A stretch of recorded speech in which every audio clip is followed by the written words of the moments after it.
I've been an actress for 15 years and a writer forever.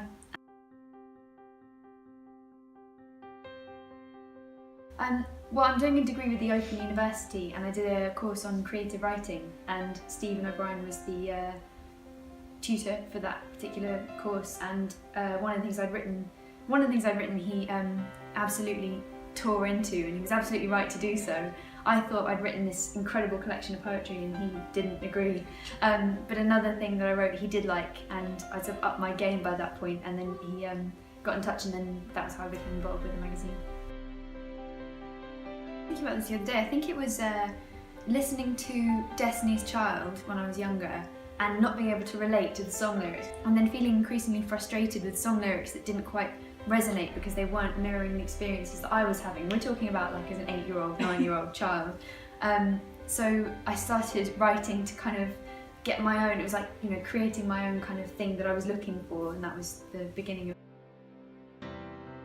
I love writing poems because the turnover is quick, and that's quite satisfying. I think having the economy of word is quite an interesting way of expressing yourself, because yeah, I find that being able to distill ideas is more satisfying than, I think the idea of writing a novel, I don't know how anyone does that, or a book, is just terrifying because it just feels like so much space.